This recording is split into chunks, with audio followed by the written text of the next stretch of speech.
الزانیۃ والزانی فاجلدوا کل واحدۃ منہما مئۃ جلدہ۔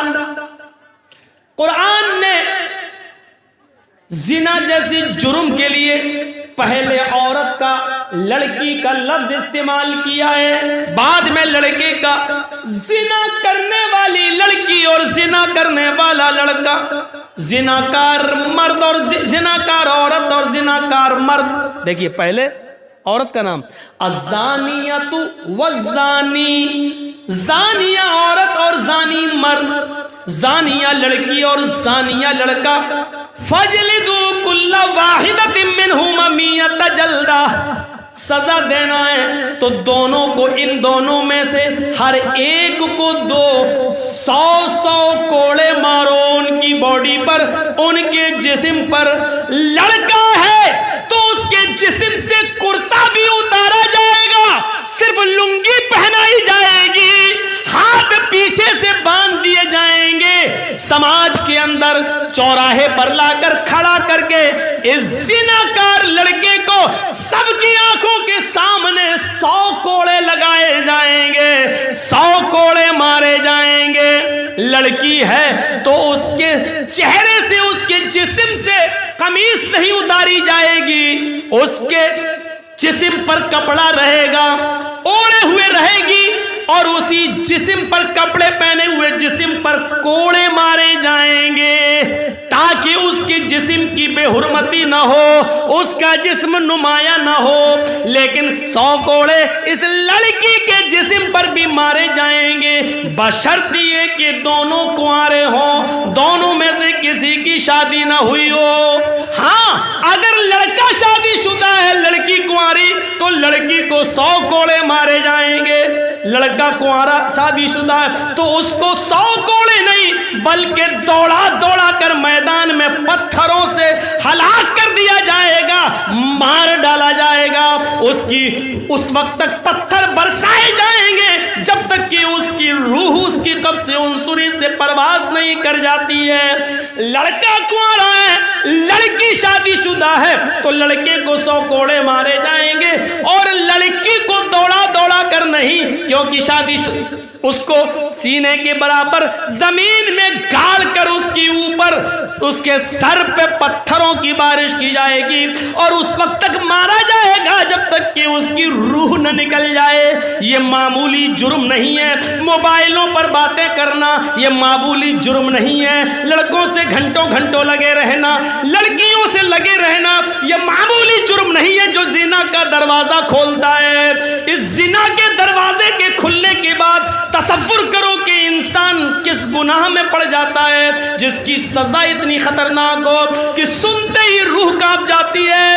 آج کے اس موجودہ دور میں اس سزا کو جو لوگ روڑی والی سزا کہتے تھے، لیکن جب نربھیا کا کیس ہوا، جب بلاತ್کار کے کیس بڑھتے ہیں تو پھر راج ٹھاکرے جیسا شیو سینا جو سب سے زیادہ دشمنی میں ملوث تھی مسلمانوں کے، اس کے مہانہ پرش کو یہ کہنے پر مجبور ہونا پڑا کہ اسلام کی سزا قائم کرو، پتھروں سے مار مار کر لڑکے اور لڑکی کا منہ کالا، جو بلاತ್کاری ان کو مارو۔ تو سوچو یہ ایسی دردناک سزا ہے اور آخر یہ لاگو کرنا پڑا، پتھروں سے نہیں تو حیدرآباد تلنگانہ کی سرزمین پر جو ایک لیڈی ڈاکٹر کے ساتھ جو غلط کام کیا گیا اور 4 لوگوں کو پکڑ کے جب جیل میں ڈالا گیا تو پولیس پوچھ تاچھ کے بہانے نکالتی ہے، اور موقع واردات پہ جہاں ریپ ہوا وہیں پر لے جا کر 4 لڑکوں کا انکاؤنٹر کر دیتی ہے۔ آج اس چیز کی ضرورت پڑ رہی ہے میرے بھائی ہو، ذرا تصور کرو کہ ہم کہاں ہیں۔ بہت آسان ہے، ہم نے ایک دوسرے کے ہاتھوں میں موبائل دے دیا۔ غلطی لڑکی کی پہلے مانی جائے گی، لڑکے کی نہیں، کیونکہ اللہ تعالیٰ نے لڑکی کا لفظ عورت کا لفظ پہلے استعمال کیا ہے، کیونکہ زنا کی ابتدا مرد کی بنسبت عورت کی طرف سے، لڑکے کی بنسبت لڑکی کی طرف سے زیادہ ہوتی ہے۔ اب کیوں ہوتی ہے، ریزن کیا ہے، وہ اس موقع پر ہم نہیں بتا سکتے ہیں۔ تو میرے پیارے ساتھیو، وَلَا تَسُبُّوا الَّذِينَ يَدْعُونَ مِن دُونِ اللَّهِ، اللہ کو چھوڑ کر جو دوسروں کی عبادت کرتے ہیں، دوسروں کی پوجا کرتے ہیں، تم ان کو گالی مت دو.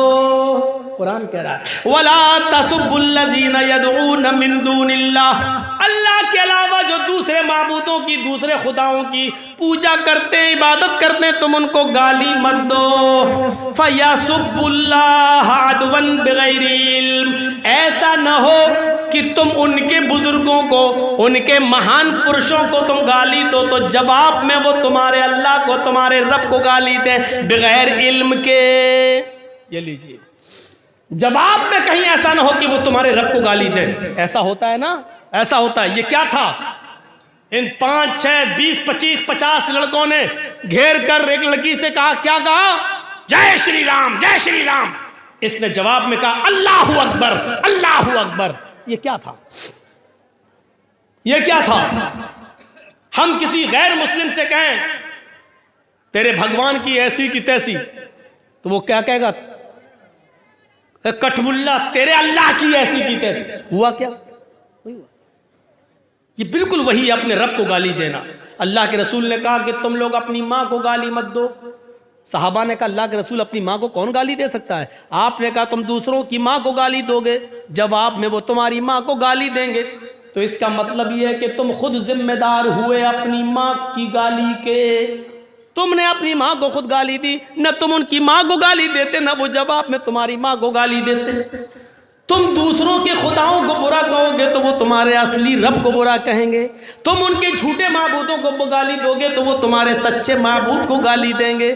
قرآن نے کتنی بڑی اچھی اور حکمت بھری بات کہی ہے، وَلَا تَسُبُّوا الَّذِينَ يَدْعُونَ مِن دُونِ اللَّهِ فَيَسُبُّوا اللَّهَ عَدْوًا بِغَيْرِ عِلْمٍ. تم دوسروں کے معبودوں کو گالی مت دو، دوسروں کے بزرگوں کو گالی مت دو جو اللہ کو چھوڑ کر دوسروں کی عبادت کرتے ہیں، تم ان کو گالی مت دو.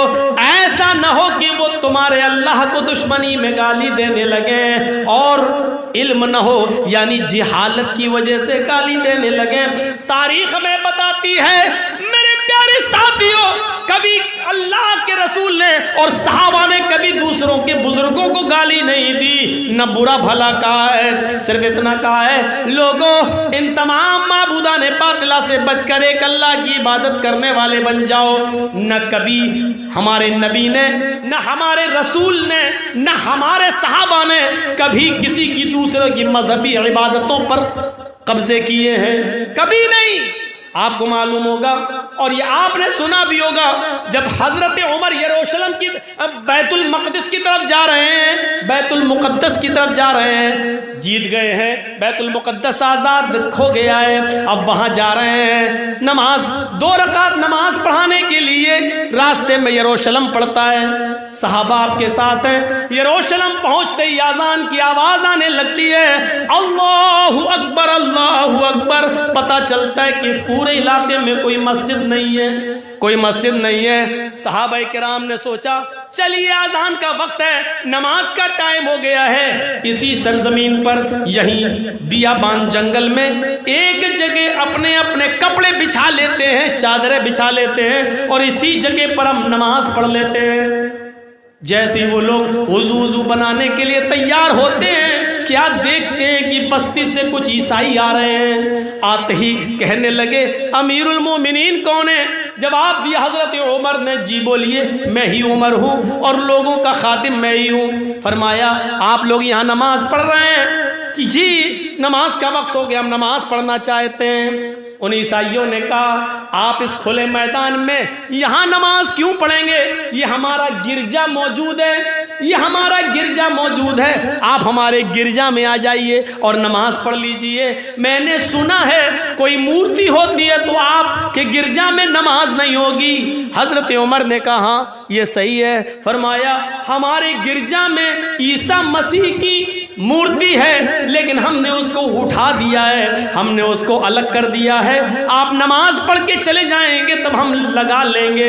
امیر المومنین آپ گزر رہے ہیں، ہم نے عیسیٰ مسیح کی کا اسٹیچیو، ان کا مجسمہ میں نے ہٹا کر الگ کر دیا ہے اور میں نے پورے گرجا کو دھل دیا ہے، پانی مار دیا ہے تاکہ آپ کو یہ نہ لگے کہ یہاں غیر مسلموں کی پوجا ہم لوگ پوجا کیے ہیں، عیسیٰ مسیح کے سامنے جھکے ہیں تو یہ مندر یا گرجا ناپاک ہے. ہم نے اس کو دھل دیا ہے۔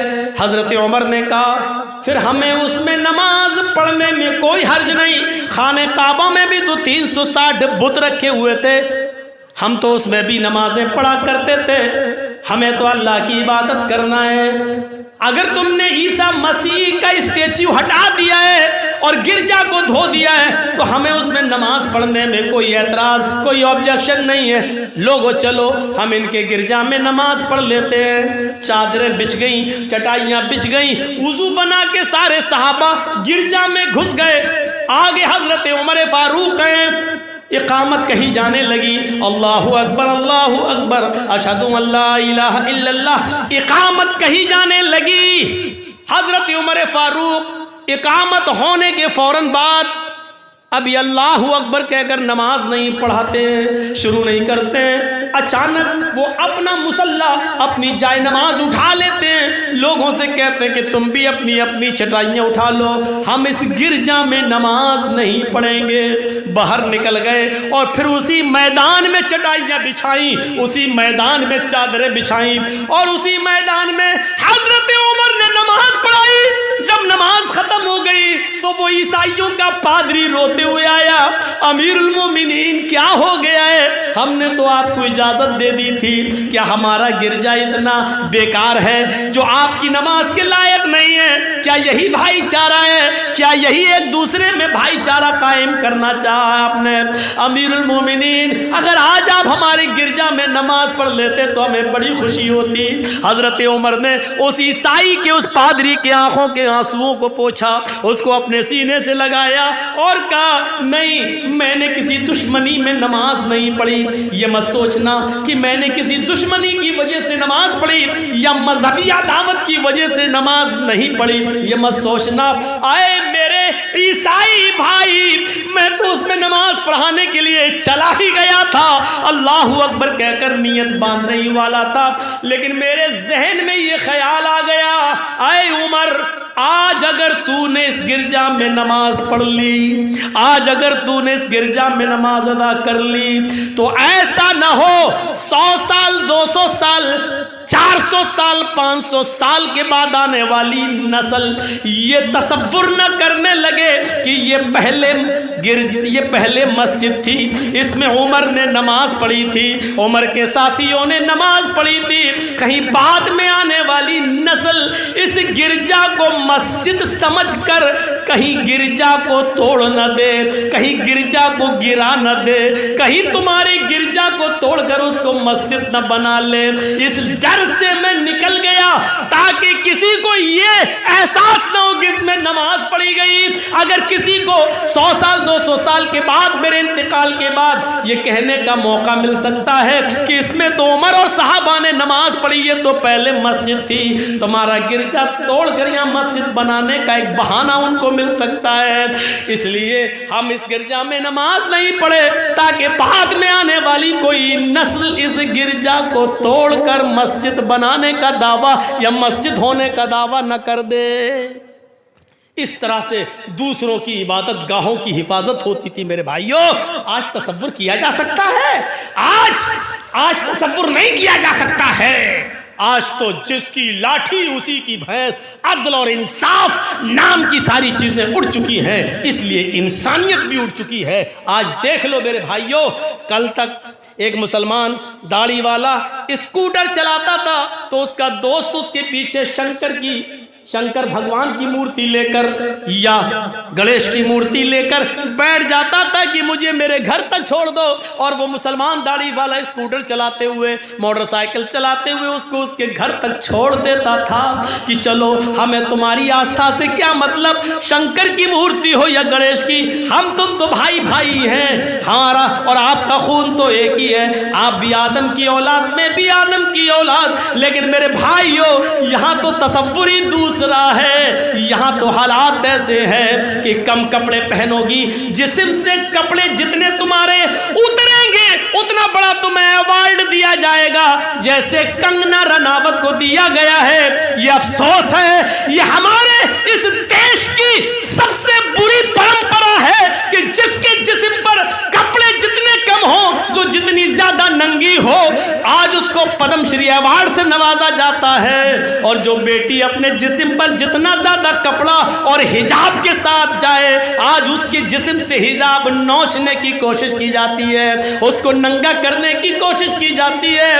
جس ملک کے اندر بیٹیوں کے ساتھ یہ سلوک کیا جائے، جس ملک کے اندر بچیوں کے ساتھ یہ سلوک کیا جائے، اس ملک کے اندر بھائی چارہ کیسے قائم کرو گے؟ اس ملک کے اندر ہندو اور مسلمان دونوں کو ایک کرنے کی کیسے کوشش کرو گے؟ جو کھائیاں اس سرکار نے اور گورنمنٹ نے پیدا کر دی ہیں میرے بھائیوں، بعد میں آنے والی نسلیں بھی اس کو بھر نہیں پائیں گی۔ جو نفرتیں اور جو کدورتیں اور جو دشمنیاں میرے بھائیوں اس سرکار نے ایک دوسرے کے دلوں میں بھرنے کی کوشش کی ہے، دونوں طرف سے یہ کدورتیں بھری جا رہی ہیں، دونوں طرف سے یہ عداوت ایک دوسرے کے خلاف بھری جا رہی ہیں۔ ایک ہندو کر رہا ہے تو دوسری طرف سے